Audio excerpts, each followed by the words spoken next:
Mark had never imagined that life could change so suddenly. A few years earlier, he had been a husband, a father, and a man with a simple dream: to raise his daughter with love, to work hard, and to grow old with the woman he loved. But when his wife passed away after a sudden illness, everything he had planned began to feel like a story that had ended too soon. The house that was once full of laughter now echoed with silence. Every corner held memories: their wedding picture above the fireplace, the small drawings his daughter Lily made for her mother, the soft music they used to play on Sunday mornings. It was all still there, but the warmth was gone. Mark did his best to be strong for Lily. She was only 10 years old, with bright brown eyes and a gentle smile. Every time she smiled, he saw a little piece of her mother in her. He worked long hours at his small construction business, then came home to cook dinner, help with homework, and tell her bedtime stories. On the outside, he looked calm and steady, but inside he often lay awake at night, staring at the ceiling, wondering if he could ever give his daughter the kind of love and care she once had. She needed a mother's warmth, and he could feel that gap growing as she grew older. His family, who lived in another town, worried about him. They told him, "Mark, you're still young. You should think about marrying again. Lily needs a woman's care too." But every time they brought it up, he gave the same answer: "I'm fine. We're fine." He wasn't ready. His heart was still holding on to the past. But time has a way of changing how people see things. One night, after putting Lily to bed, Mark sat alone on the porch with a cup of coffee. The stars were quiet. The air was cool, and for the first time he whispered to himself, maybe I can try again." It wasn't about replacing his wife, and no one could do that. It was about giving Lily a chance to grow up with love around her. It was about opening a door he had kept closed for too long. A few weeks later, Mark allowed his older sister to talk to a matchmaker. The idea made him uncomfortable at first. He wasn't the kind of man who liked making big emotional decisions this way. But he trusted his sister's judgment. "You just meet her," she told him. "No pressure. Just meet and talk." After days of discussion, the matchmaker found someone who, on paper, seemed perfect, kind, respectful, and from a good family. They planned a simple meeting at a small cafe downtown. The morning of the meeting, Mark wore his only dark blue blazer, the one he had kept for formal occasions. He looked at himself in the mirror and felt strange. It wasn't love he was looking for, not yet. It was stability. It was a new chapter, maybe. As he helped Lily tie her hair into a ponytail before school, she asked innocently, "Dad, are you nervous?" He laughed softly. "A little," he admitted. She grinned. "Don't worry. If she's nice, I'll like her." That little sentence made his heart warm. The cafe was quiet that day. It smelled of fresh coffee and warm bread. The sun came through the big window, lighting the corner table they had reserved. Mark arrived a little early. He sat with both hands on the table, glancing at his watch every few minutes. He had seen the woman's photo, elegant, smiling, with kind eyes. Everything seemed simple, but life has its own way of telling stories. When the door opened and a woman walked in, Mark's heart skipped. This was not the woman from the picture. She was different. She was not wearing a fancy dress or heavy makeup. Her hair was tied loosely. Her clothes were simple, and her eyes looked curious but calm.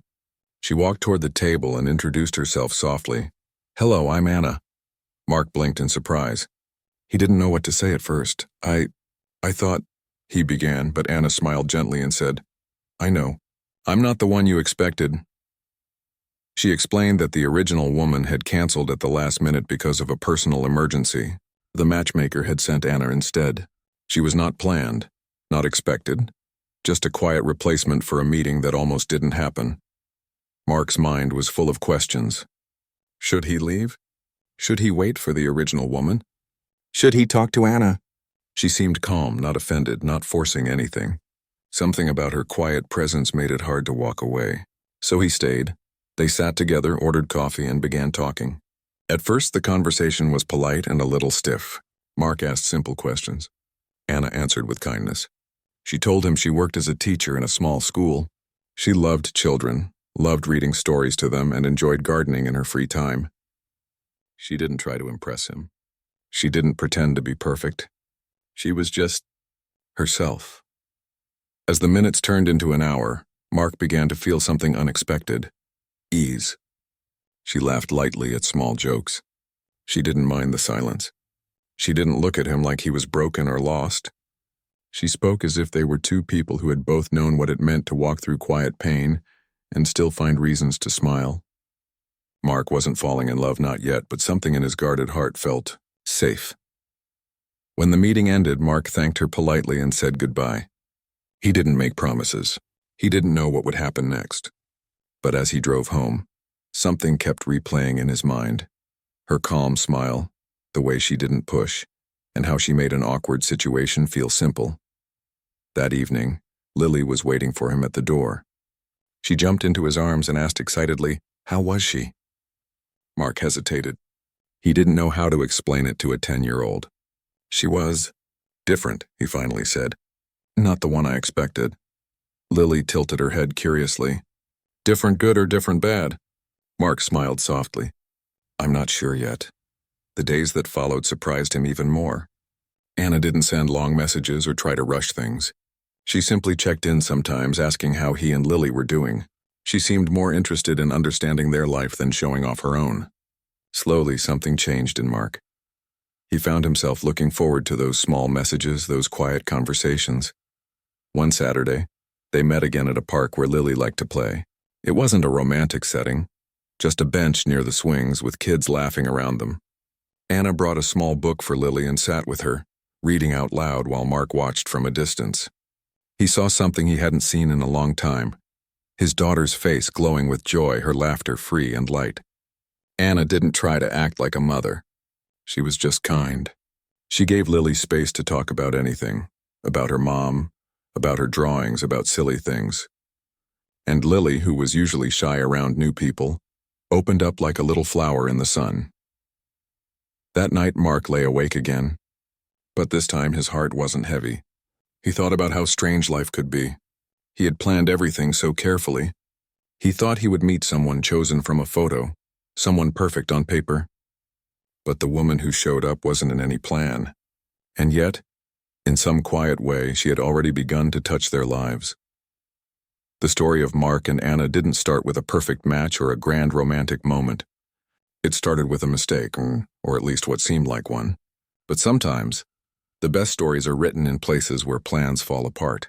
Sometimes what looks like a wrong beginning turns out to be the right path all along. Mark still didn't know what the future held. He wasn't sure what this connection would grow into. But he knew one thing clearly. Something about Anna felt real. She wasn't the bride he ordered, but something deep inside whispered that maybe, just maybe, she was the one meant to walk into their lives that day. Mark had always thought love would be something big and loud, a moment that felt like fireworks or a scene from a movie. But the way Anna entered his life was quiet, almost unnoticed, like a soft breeze that you don't feel at first but later realize has changed the whole air around you. After that day at the park, something shifted inside him. He didn't talk about it to anyone. He didn't even tell his sister. But in his heart, he started to look forward to seeing her again. Weeks passed and their meetings became natural. They didn't plan them like formal introductions anymore. Sometimes they met at the small cafe again, where it had all started. Sometimes she joined Mark and Lily at the park.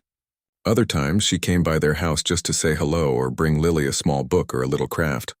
She never tried to fill the space of Mark's late wife. She didn't try to change their home. She simply walked into their world gently, step by step, like someone watering a plant that was thirsty for warmth. Lily, who had always been a quiet child, began to talk more. She told Anna stories about her school, her friends, and even about her mother.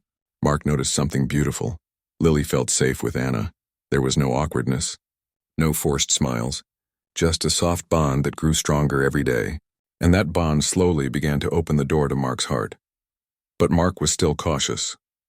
He carried a fear deep inside. He had loved once, and he knew what it meant to lose. He didn't want to open his heart just to break again. He didn't want Lily to hope for someone who might walk away later.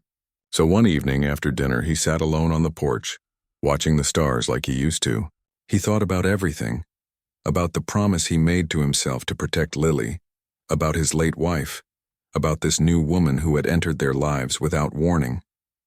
And for the first time in a long time, he whispered to himself, Maybe this is how second chances begin. A few days later, something happened that touched him deeply. Lily came home from school looking a little sad. Her class was preparing for a special event, a Mother's Day performance. Every child had to bring their mother or someone close to them. Lily had no one to bring. She didn't cry, but her silence told Mark everything. That night, he sat beside her bed and held her hand. "Lily," he said softly, "you're the bravest little girl I know." She gave him a small, tired smile.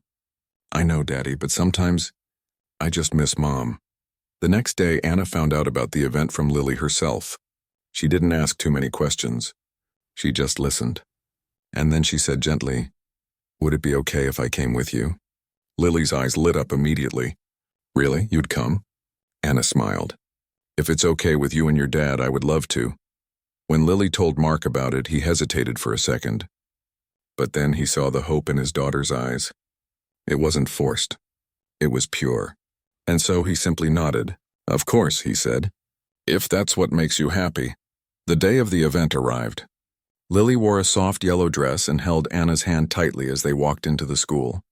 Mark followed behind them quietly, watching his daughter smile in a way he hadn't seen in years. The children performed their songs and short plays. When it was Lily's turn to speak on stage, she looked nervous at first. But then she looked at Anna in the audience, who gave her a small, encouraging smile. That was enough. Lily spoke about love, about how sometimes family doesn't come the way we expect. Sometimes it's chosen for us in gentle ways. Her words made more than one person in the room tear up. After the performance, Lily ran into Anna's arms. "Thank you for coming," she whispered. Anna hugged her back and said softly, "Thank you for letting me." For Mark, that moment was like a light turning on inside a dark room. He realized something very important. Anna wasn't just part of their lives anymore. She had slowly become a part of their hearts. As weeks turned into months, their bond deepened. Mark and Anna began to talk more openly. They shared stories about their past, their fears, and their hopes. Anna told him about her simple dreams, how she had always loved children but had never found the right person to build a family with. Mark told her about his late wife, about the love they shared and the pain of losing her. Anna didn't run away from that pain. She didn't try to erase it either. She simply accepted it as part of him, and that acceptance became the quiet bridge between them. But not everything was easy. One evening, Mark's sister came to visit. She had always wanted to see her brother happy again, but she was protective too. Over dinner, she asked, "Are you sure about her? She wasn't even the one you were supposed to meet." Mark stayed quiet for a moment. He understood her concern. But then he smiled gently and said, "Sometimes the best things happen when plans fall apart." His sister looked at him for a long moment, then nodded softly. She could see something in his eyes, a peace she hadn't seen there in years. One evening, Anna and Lily were baking cookies in the kitchen. Flour was everywhere. Lily was laughing loudly, and Anna had a streak of flour on her cheek. Mark stood at the door watching them. It was a simple moment, but it felt powerful. For years his house had been quiet, but now it was filled with laughter again, warm, soft, and alive. It wasn't about replacing the past. It was about finding joy again. Later that night, as they all sat together eating warm cookies, Lily suddenly turned to Anna and said something that made everyone still for a moment. "You know," she said in her small, clear voice, "God sent you." "I just know it. You're not like anyone else." Anna froze for a second, her eyes growing shiny with emotion. Mark looked at his daughter, surprised. She wasn't the kind of child who said things like that easily, but the way she said it, calm, certain, pure, touched something deep inside him. After Lily went to bed that night, Mark walked Anna to the door. Neither of them spoke at first.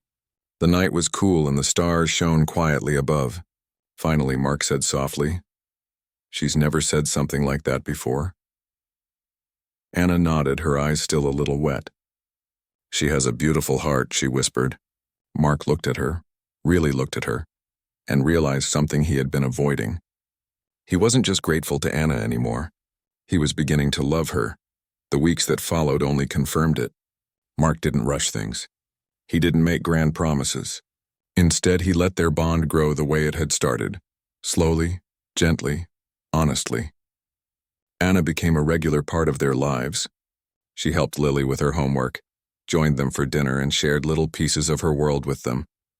Every small act became a brick in the quiet home they were building together. One Sunday afternoon, Mark took Anna and Lily to a small lake outside of town. It was a place he hadn't visited since his wife passed away. He had avoided it for years because it held too many memories. But now, standing there with Anna holding Lily's hand, he felt something different. He didn't feel pain anymore. He felt peace. They sat by the water, throwing small pebbles into the lake. Lily ran ahead, laughing as the wind played with her hair. Mark turned to Anna and said quietly, "You came into our lives when we weren't even looking. I thought I needed a plan. I thought I needed control. But maybe what I really needed was to let go and trust." Anna smiled at him, her eyes soft. "Sometimes," she said, "the best people walk in when we least expect them." Mark didn't know what the future would hold. But that day, watching Lily play and feeling Anna's hand gently brush against his, he knew something for sure. She wasn't the bride he ordered, but she was the one his heart hadn't known how to ask for. Months later, as their story grew deeper, Lily told her father again, "God sent her. I just know it." And this time, Mark didn't smile nervously or avoid the words. He simply nodded and said softly, "Yes, sweetheart. I think he did."